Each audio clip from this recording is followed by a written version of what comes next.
it is neither possible nor useful for a country to provide university education to a higher proportion of young people. To what extent do you agree or disagree? First, underline the main words in this essay prompt, like university education. Now, you don't have to use this word university education again and again in your essay. You can use tertiary education instead of university education. Both have the same meaning. University education and tertiary education is the same. Like for school education, you can write primary education, but for university it's tertiary education. And higher education, okay, university education, tertiary education, higher education, college education, okay. And next is higher proportion. Now again, you don't have to use higher proportion again and again in your essay. You can use other words. And for young people, you can use this word and this word, young people. So try to write the synonyms instead of using the same words as in the essay prompt. Now, our introduction. I completely agree with the given statement that providing tertiary education to a vast majority of youngsters would be neither achievable nor advantageous. There are a number of arguments to support my opinion, which I shall discuss below, okay. Undoubtedly, encouraging everyone to enroll in university would push more people towards lucrative professions such as medical, engineering, and law. Everyone wants to become a doctor or engineer. So what about other professions like electricians and plumbers?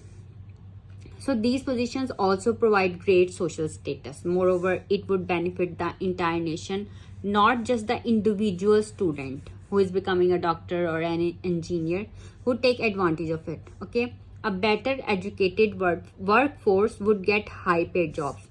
Also use these type of words like workforce. It is related to the essay, okay. So try to use the high quality words like this. Would get high paid jobs and thus help the economy from growing faster. However, it is easy to see why it would not be realistic for the government to provide higher education to this proportion of the youngsters, okay. If more youngsters go for higher education on government funding, it would be a lot of added burden for the government to sustain in the long run, and ultimately people would have to pay much higher taxes.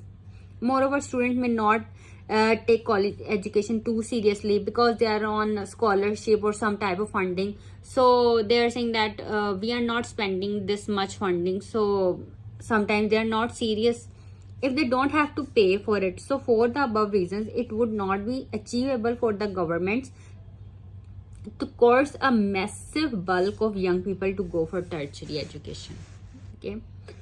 So next body paragraph. Furthermore, it would also not be gainful for a huge number of young people to get higher education.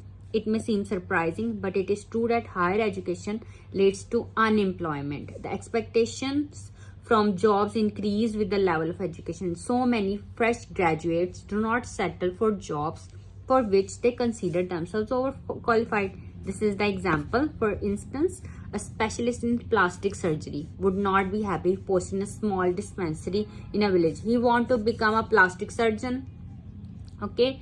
So he do not go for these small things. And a PhD in chemistry would not settle for the job of a primary school teacher. He want to be a professor of 18 or 19 grade in some university. He don't want to be a primary school teacher because our mind won't settle for this, okay. Moreover, a balanced society needs all sort of skilled workers like plumbers, electricians, carpenters, cooks, okay, painters, these small professions, so who do not need to go to the universities. To sum up, I reiterate my view that it would neither be realizable nor profitable for the government to send a majority of young people for higher education.